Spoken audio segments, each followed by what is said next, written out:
Olá, vamos falar sobre o Banco ABC. O ticker é ABCB4. Vamos dar uma olhada nos resultados, métricas, dividendos, enfim, entender os pontos fortes e os desafios atuais do banco. E olha, se você curte esse tipo de análise detalhada, já aproveita para deixar o seu curtir e se inscrever aqui no canal. Ok, vamos lá. O que primeiro chama a atenção no Banco ABC são alguns indicadores de avaliação. A gente vê um preço sobre lucro, PL, ali na faixa de 5, que parece baixo, né? E também um desconto em relação ao valor patrimonial. Fora o burburinho sobre um dividend yield que pode ser bem atraente, perto de 9%. Exatamente. E um ponto interessante, assim, para começar, é a governança. O banco tem aquele modelo de partnership, sabe?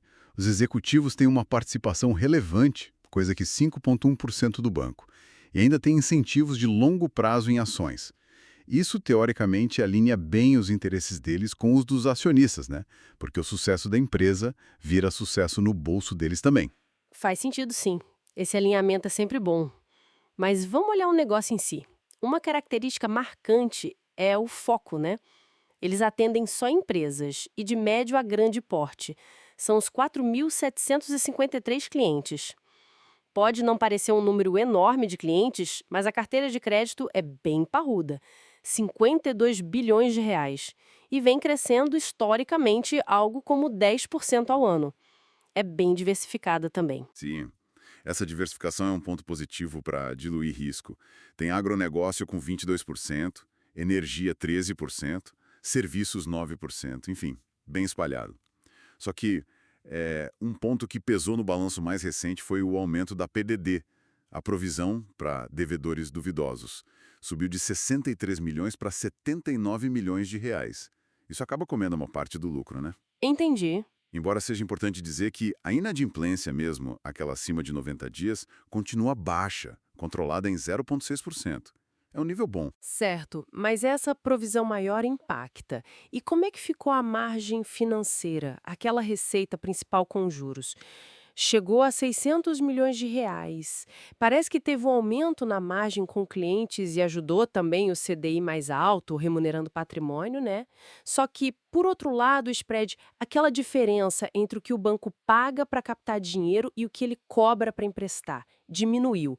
Caiu de 4,5% para 4,1%. Será que foi por causa de um custo de captação maior? O dinheiro ficou mais caro para o banco? É uma possibilidade, sim. A gente observa também que a margem ajustada ao risco ficou um pouco menor do que em outros períodos. Por outro lado, né, para equilibrar, as receitas com serviços continuam sendo uma fonte relevante. Foram 103 milhões de reais, dá uns 23% da receita total. Vem de corretagem de seguros, tarifas, garantias, banco de investimentos. Ajuda a compor o resultado. Uhum. Mas tem um ponto de atenção aqui. O índice de eficiência. Ele compara despesas com receitas. Deu uma pioradinha, né? Subiu de 36,9% para 38,4%. Ainda é um patamar considerado bom, mas assim a trajetória não foi ideal nesse último número. E aí chegamos no lucro líquido, que parece ter sido a maior, digamos, decepção. Caiu 2,4% comparado com o mesmo trimestre do ano passado. Basicamente, ficou de lado. Pois é, o lucro ficou estagnado nessa comparação ano contra ano e o ROI, o retorno sobre o patrimônio líquido, também recuou um pouquinho. Foi para 15% no trimestre. Mas assim, é bom lembrar que o banco já teve ROI nesse nível antes e depois mostrou capacidade de recuperação, sabe?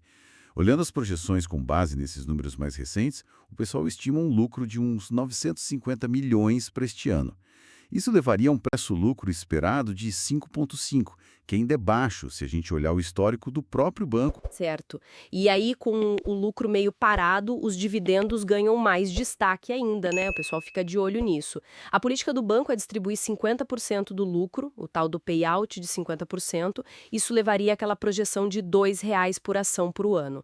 Daí vem aquele dividend yield de 9,1% sobre o preço atual da ação. A análise que a gente viu mencionava um preço teto de R$ 23 e, historicamente, parece que comprar o banco com desconto sobre o valor patrimonial, que hoje está perto de 20%, tem sido uma estratégia interessante. Claro, sem garantia nenhuma, né? Correto. E o banco é em um histórico bom de pagar dividendos consistentemente. Geralmente é semestral, né? Depois das datas de corte ali em junho e dezembro. E essa projeção de R$ 2,00 por exercício de 2025 pode até ser um pouco conservadora. O banco já anunciou quase R$ 1,09 por ação referente ao primeiro semestre agora. E, historicamente, o pagamento do segundo semestre costuma ser maior. Então, o yield final poderia, quem sabe, até passar desses 9%. Interessante. Olhando o histórico de lucros do banco, tirando uma queda pontual lá em 2020, é bem impressionante, né? Crescimento consistente. Mas é curioso ver nos gráficos, às vezes, o preço da ação parece que descola do lucro. A cotação cai mesmo sem o resultado piorar tanto. Será que a gente está num momento desses agora?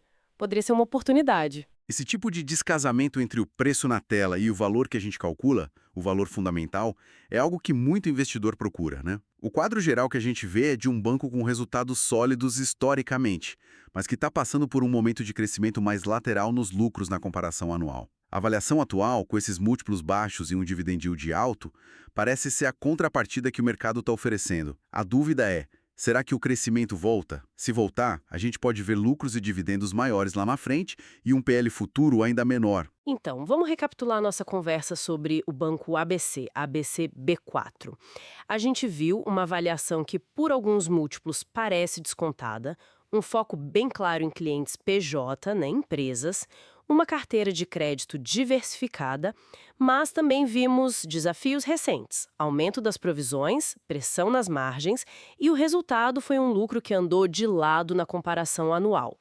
Por outro lado, tem a solidez do histórico, um bom nível de eficiência ainda e esse potencial de dividendos relevante na casa dos 9%. Refletindo sobre o que a gente conversou, o fascinante aqui é essa dinâmica bem clássica do mercado financeiro, né? Você tem um banco com um histórico bom, mas que está num momento sem crescimento forte no lucro anual. Aí o mercado parece que precifica isso, dá um desconto nos múltiplos, mas oferece um retorno via dividendo para compensar. A questão que fica martelando é: será que o mercado já colocou tudo isso no preço? Ou ainda tem alguma assimetria aí? Alguma oportunidade para quem aposta numa retomada? É uma ótima reflexão mesmo. E a gente gostaria de saber, para quem está acompanhando a gente, o que mais chamou atenção nessa análise? Foi a avaliação do banco? O potencial de dividendos? A estabilidade do histórico? Ou foram os desafios mais recentes nas margens e provisões? Deixe um comentário aqui embaixo contando pra gente a sua perspectiva. E claro, se você gostou desta análise, não esquece de deixar o seu curtir, confere se já está inscrito no canal e ativa o sininho para não perder os próximos conteúdos. Lembrando sempre, este conteúdo não é uma recomendação de investimentos. Um abraço e até a próxima!